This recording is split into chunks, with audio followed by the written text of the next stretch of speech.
Well, after the bombshell of Henry getting voted out, the episode starts with everyone returning to Tribal and Tara once again having no idea what the hell just happened last night. Yeah, this seems to be a pattern, Tara. Every time there's a blindside, you seem to be the person most confused. You seem to be the person most on the outs. Gee, it's almost as if you really don't belong in the game anymore, but through some stupid TV twist you've been able to survive and now you're being dragged along as a goat. It's funny, isn't it? But everybody wants to take the credit for voting out Henry. Luke, of course, wants to take the credit. Tess wants to take the credit. Sarah wants to take the credit. Jericho wants to take the credit. Why he thinks it's on him, I don't know. But really the person who I believe truthfully does get the credit is Michelle. We all saw what happened at the Champagne Alliance. That's how Henry's name got thrown out there. That's how the plan got put together. And it was her. It started with her. It didn't start with anyone else. She put it together. And Sarah also separately was setting it up. But it was only when those two came together that the plan was able to happen. But in this, Luke says the words that seem to be fatal to anyone else but him, which is, I feel really confident. I think I'm going to be safe. Luke seems to be the only one who can say that and then doesn't immediately get voted out of the game. Whenever anyone else says that, they're gone. But Luke's been saying that since the very beginning and he's still there. But then we see our first bit of strategizing for the episode, and Ziggy points out something very interesting. Everybody's paired up except her. You've got Tess and Pete, you've got Lockie and Tara, you've got Luke and Jericho, and you've got Michelle and Sarah, and she is just kind of floating around. She points out that if two pairs join together on each side, she's then the swing vote, so this isn't necessarily a bad thing. But when you see how the numbers of the vote ended up at the end of this episode, it pretty much was 2-2-2-2, pretty much in line with what she described. But creepy Luke is listening not that far away, and he overhears from his spy shack Tess and Ziggy doing a whole lot of strategizing.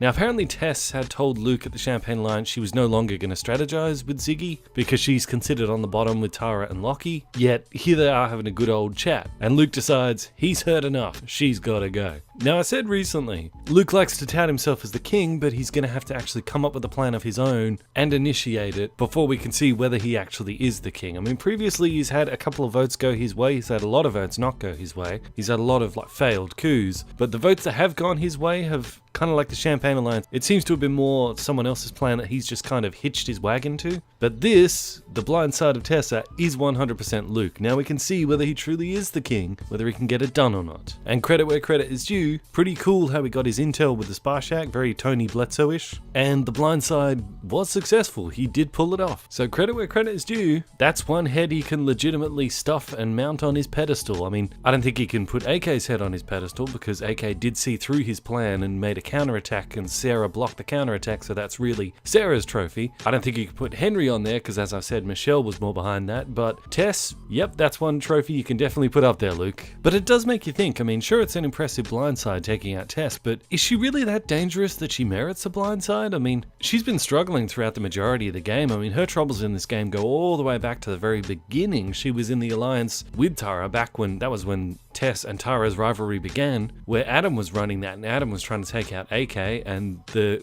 alliance just disintegrated immediately, thanks largely to Tara, and Tarzan had to sacrifice himself by giving her an idol in order for her to stay in the game. But then AK managed to flip the game so she got in his alliance, and then she was sitting pretty for a while until AK got shipped over to the other tribe and got taken out, and then their alliance immediately fell apart again after the merge. So poor old Tess, like just every alliance she gets in seems to just fall apart as soon as it comes across any real challenge. So I mean, her being in Champagne Alliance now, based off her history of all the other alliances just falling apart, I don't think it's really that dangerous. Maybe Luke should be focusing on blindsiding someone else, probably like Ziggy. She's way more of a threat, and she does have an idol which would necessitate a blindside so that she doesn't play it. And Ziggy proves in this episode to continue to be a legitimate threat by winning another resistance challenge. She's really good at these ones. All these challenges where you have to hold on to stuff or just sort of be a statue, she's like really good at those. But we get an echo of things to come, where we see Michelle saying she's set on working with Luke, Jericho, and Sarah. That's her rock solid four, and she doesn't really feel the need to form connections with too many other people. While Sarah's gameplay is trying to talk to everyone, be friends with everyone. And Michelle says,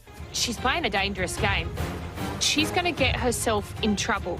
And if she does, I can't protect her. So she's predicting that Sarah's double dealing will eventually come back to bite her. And Sarah's name does get thrown out there in this, but only in a fake plan. Because Tessa, she wants to rally the Champagne Alliance and take out Lockie. She's very determined to take out Lockie. She thinks he's a dangerous, dangerous threat. So the plan is to split the votes between Lockie and Tara, but because she knows Lockie and Tara are going to try to make a move, she gives them like a fake plan, like a red herring that they'll sort of try and pursue, and it will lead nowhere, and then they'll be able to safely take them out. So she tells them some baloney that they're trying to blindside Sarah, so the two of them will vote Sarah and everyone else can just split the votes between them. Tara, who believes this is a legitimate plan, mentions that she hates working with Tess because of all their history, but she's got to do what she's got to do. But the Mad King has a plan of his own to blindside Tessa. So he pretends like he's going along with Tessa's idea of splitting the votes between Lockie and Tara, but in reality he, Jericho and Sarah are all going to vote Tess. And with the remainder of the other votes being split between Lockie and Tara, them having 3 will be the majority. And they totally tell Sarah at the last minute, like right at the last minute, she barely even has time to process it, and she just doesn't understand what's going on. She's like, what are you talking about? Why are we suddenly going to do this? And they just dump on her, oh yeah, because they're